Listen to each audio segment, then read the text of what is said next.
I went into season 2 of Squid Game with pretty low expectations. I was just expecting a lazy cash grab. Squid Game. The biggest thing in the world since Squid Game. Remember how absurdly huge Squid Game was? One of the biggest and most unexpected TV events of 2021 had to be Squid Game, a South Korean survival. So Squid Game Season 2 has finally come out, and like the first season before it, I still want to talk about it, because this show...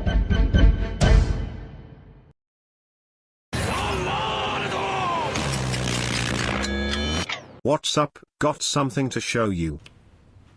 New card. What do you think? Whoa, very nice. Look at that. Picked them up from the printers yesterday. New channel picture. It ain't much, but it's a fresh coat of paint. Right then, how is everyone doing? The support for the channel recently has been something truly special. To all new subscribers, good to have you.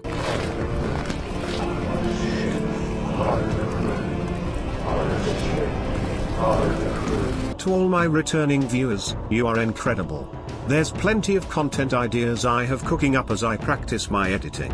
Plenty of you want to see Gi-Hun getting unlucky during Russian roulette, and it will happen. I'm just practicing to get it better. I don't just copy my older video, I want to make it more creative. Until then, I got something interesting to present you guys. I contemplated reviewing the season, but I found I was repeating a lot of other people's talking points despite offering my own thoughts. Instead, I wanted to jump feet first into the hellscape of scene analysis of the scene that put my channel in the crosshairs of the YouTube algorithm, the Russian roulette scene. It is a different type of tone compared to my other content, more dramatic. Unfortunately, I can't voice over this narration with my own voice, as I am not comfortable doing that, not yet anyways. However, the funny British man simply won't do for this video. That's more like it. Oh wait, shit. How about this? Epic, but not this time. Right then. This will do for now. Enough memes, let's dive into perhaps my most favorite scene in the entire show, the Russian roulette scene.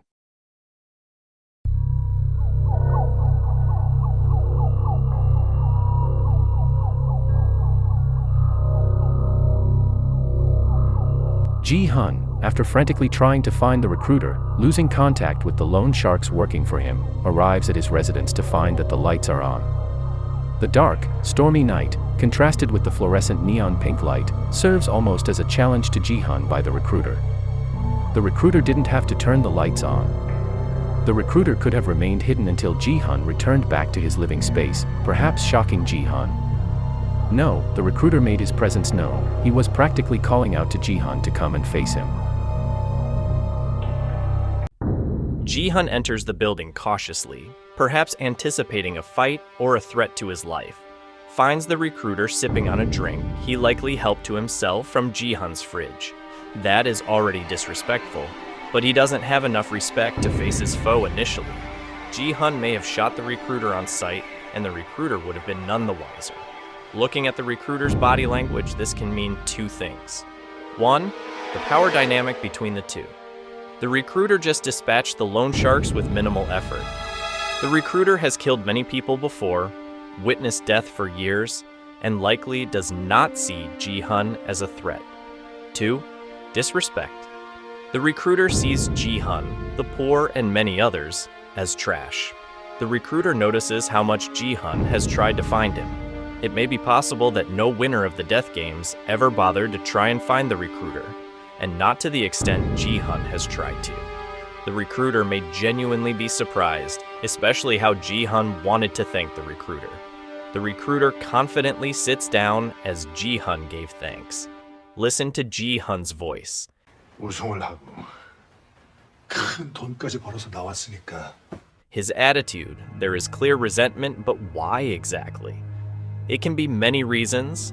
Gi-Hun likely speculates that if he never met the recruiter, he may never have been in the death games at all. Gi-Hun likely hates the recruiter, seeing him as the man who indirectly put him through so much life-changing trauma. Even as Gi-Hun trauma dumps, the recruiter disassociates himself from his actions. The recruiter's actions likely have killed hundreds, maybe even thousands of players. Sure, the players weren't forced to join the games, but the recruiter gave them the choice. He manipulated countless people. The recruiter shows no remorse and takes no responsibility despite the implications. Gi-Hun asks to see the recruiter's superiors, frustrated, likely tired of the obstacle facing him, seeing the recruiter's superiors as cowards. Gi-Hun points out how the death games prey on the desperate. The recruiter does not acknowledge it. Most villains do not see themselves as villains after all. Gi-Hun insults the recruiter, however it does not yield much of a reaction. It's almost as if the recruiter is content with the insults being true.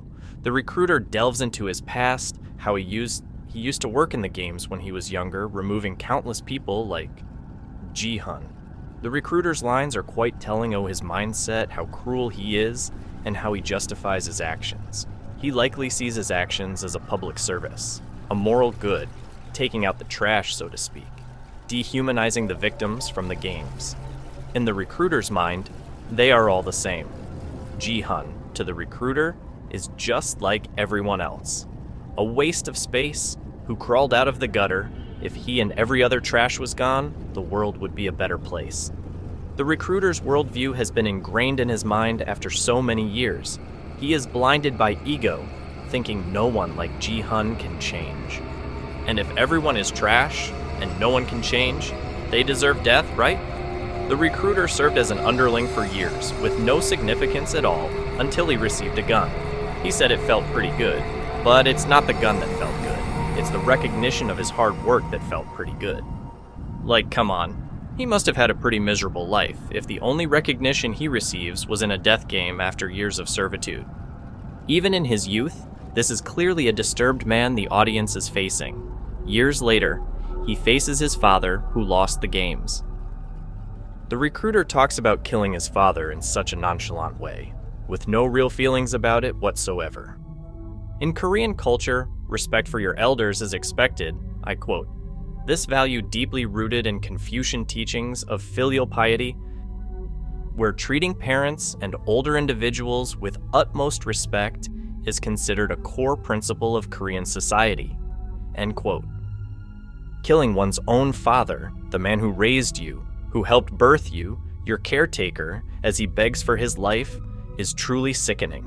That's probably how he felt looking at his dad. Sick. To see his dad reduced to, in the recruiter's eyes, trash, just like everyone else.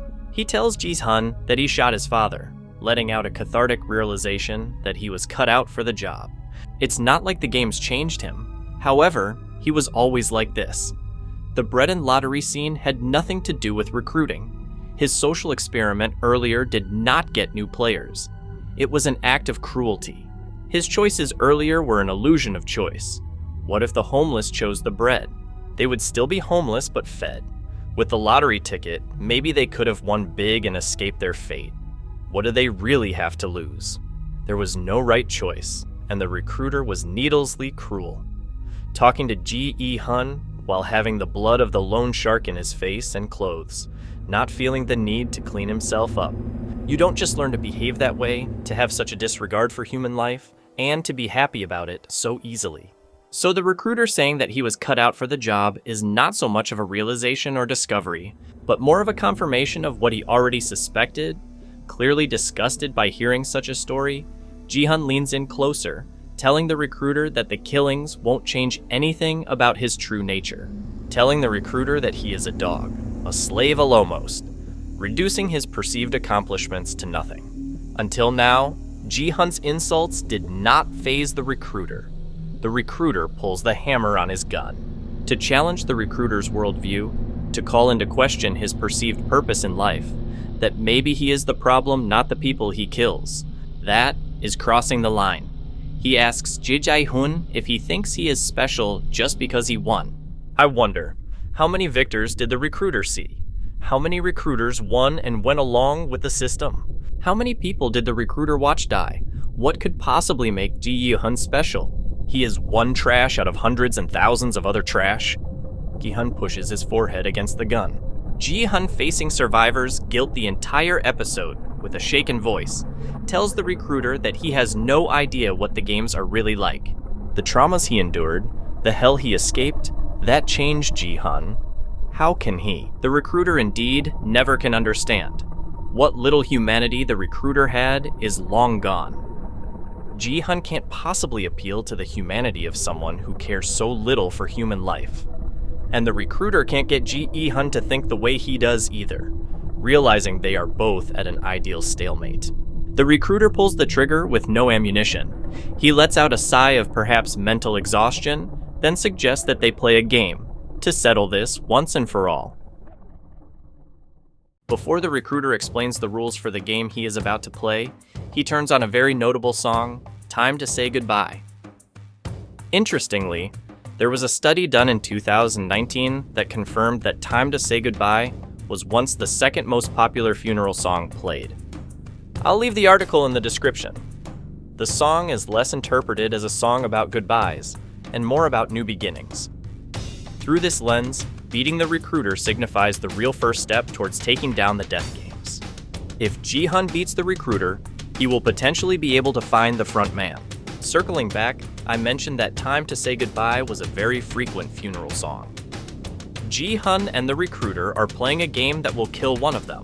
There's death in the air as a result of the song. This game can be interpreted as someone's funeral. The recruiter explains the rules of Russian roulette in a bit of a dramatic sense. He talks as if he's explained it countless times. It starts off like he's reading from a rehearsed script. The recruiter is somewhat passive-aggressive, putting on a performance to get under Gi-Hun's skin possibly, or to intimidate him. Gi-Hun is having none of it anymore. No more rebuttals or insults. Gi-Hun is ready to face his demons, to defeat the man who set him on this destructive path, the man who changed his life forever. The origins of Russian roulette, I have found, is quite murky. I Googled it, YouTubed it, and found an analysis by the History Channel. In it, a historian tells about the first concrete description of Russian roulette from a book. I won't just say word for word everything they said, but what really stuck out to me was that in the final 2 chapters, 2 characters place a bet if free will or fate exists. I'll leave a link in the description if you want to check it out. I think we can look at the recruiter through the perspective of fate and Gi-Hun through the perspective of free will. The recruiter begins the game, spinning the gun, landing on Gi-Hun first. Neither of them know it yet, but Gi-Hun was lucky enough to go first. Gi-Hun has already won, and neither knows it. Gi-Hun picks up the gun and gathers the courage to pull the trigger. His odds are 1 in 6, but this very well could have been his last moment alive. It is scary for any normal person. The recruiter, in an attempt to intimidate Gi-Hun, wastes no time grabbing the gun, making a distorted face as he quickly pulls the trigger. He seems to get a sense of satisfaction towing with Gi-Hun. When it is Gi-Hun's next turn, the recruiter tries further to go Gi-Hun, wondering how Gi-Hun survived. How could Gi-Hun survive? Out of 456 players, what could possibly make Gi-Hun special? He is trash-fated to die just like everyone else with no redeeming qualities, or so the recruiter thinks. He laughs at Gi-Hun's struggles as Gi-Hun finishes his turn in defiance. He tosses the gun towards the recruiter, and he begins his turn. The recruiter leans closer, pointing the gun at Gi-Hun before aiming the gun in the recruiter's own mouth. He makes a sadistic expression, showcasing further his lack for human life is so great that he does not even value his own life that much. He survives. But look, did you catch that? That micro-expression. It appears that the recruiter is finally grasping the gravity of the situation they are in. He looked a little shaken up, like the armor that is his bravado is finally starting to crack. The recruiter very quickly regains his composure, and Gi-Hun is about to begin his turn. The recruiter takes one last chance to go Gi-Hun to keep going. No doubt the recruiter now thinks he has won. He now begins to gloat, talking about the probability of Gi-Hun's defeat with a smug attitude. On a side note, while I was watching the show before the 4th turn, I was saying to myself, why doesn't Gi-Hun shoot the recruiter? You can imagine how eerie Iz was when the recruiter talks about this possibility, saying he knows what Gi-Hun is thinking. In a sense, I believe the show was talking to the audience, as well as I bet plenty of people were thinking the same thing as me. I perceive it as a fourth wall break, almost creepy. The recruiter seems fine with this, even telling Gi-Hun that the only way to find the higher-ups lies within the recruiter's pockets. He gives Gi-Hun his only condition. The recruiter leans in close and demands Gi-Hun to admit that he is trash, to admit defeat, to succumb to his fate like everyone else, to relinquish his perceived special nature. The recruiter wants Gi-Hun to break the rules. Who knows? Maybe the recruiter would have disarmed Gi-Hun and kill him as a punishment. Either way, the recruiter would see both scenarios as a win. He laughs at Gi-Hun's perceived fate, thinking he knows the outcome.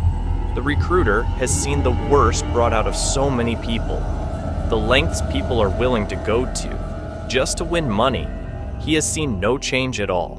And to some extent, the recruiter is right. Gi-Hun got into the mess he found himself in because of his problems with gambling. After all this time, after seeing so much death, his best friend die, the traumas he endured, the survivor's guilt, Gi-Hun is still gambling his life away, no less, a second time. But the recruiter is also wrong and out Gi-Hun. Many people would cheat, but not Gi-Hun. In an act of defiance, Gi-Hun puts the gun to his head. Gi-Hun believes in the good within people, in free will, in change. He will prove the recruiter wrong, that not everyone beneath the games are trash, that there is value in people's lives, that Gi-Hun is different. I can't help but think of a certain scene in Django Unchained. I'll play it and let you draw your own comparisons. 76 years, Steven. How many niggas you think you see come and go, huh? 7,000? 8,000? 9,000? 9,999? Every single word that came out of Calvin Candy's mouth was nothing but horse shit. But he was right about one thing. I am that one nigga in 10,000. Gi-Hun lives, much to the shock to both players. The recruiter slowly picks up the gun, his bravado gone, his cruelty in life finally catching up with him.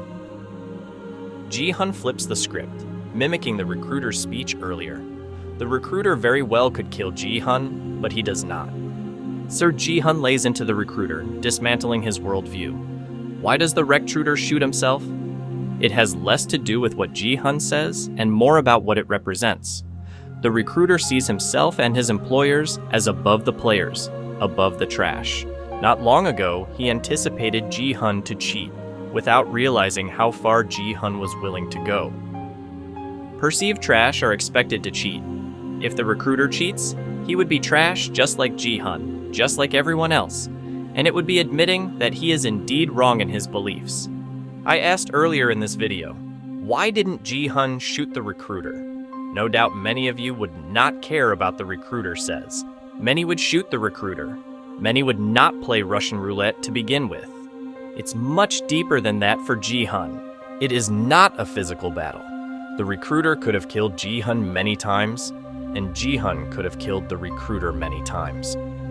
No, this is a battle of ideals, morals, worldviews, beliefs, a battle of will. Death is not defeat to these people.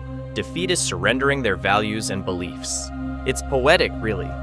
The recruiter lived by the games, and he dies by the games. Mad respect for playing fair. There you have it. Hope you enjoyed. Sorry if the AI butchered some of the words. In the future you will hear my voice as my time on the platform increases. Hope we all learned something new, I sure did. The support has been breathtaking recently. Theory time. My prediction for Squid Game Season 3? Gi-Hun is going to be the next front man, just not in the way you think. Slowly over the show Gi-Hun has been trying to appeal to the players' humanity to not much success and tried to change things from within the games to not much success, all the while the frontman has been challenging the morals of Gi-Hun. I think Gi-Hun will come to a realization in Season 3 before his outside help arrives and will become the next frontman but change the games. Instead of putting the poor through the games, Gi-Hun will have the rich elites, the powerful corrupt, who took pleasure in watching the weak suffer, be put through the games. A taste of their own medicine if you will. Like, share, and subscribe. 99.9% of you are unsubscribed. We can fix this. I have plenty of playlists that organizes my content for you lot. From edits to gaming content, there's plenty to check out and all content will be organized as such for convenience. I may not post full videos that frequent due to me being a beginner, but I post a short almost every day to make up for it. I just started an Instagram now too, shown here. Drop a follow. I'll post memes, engage with you guys in regards of future content, discuss different topics, games, you name it. You guys really are amazing. See you soon and remember, you got to be lucky to be good, and good to be lucky.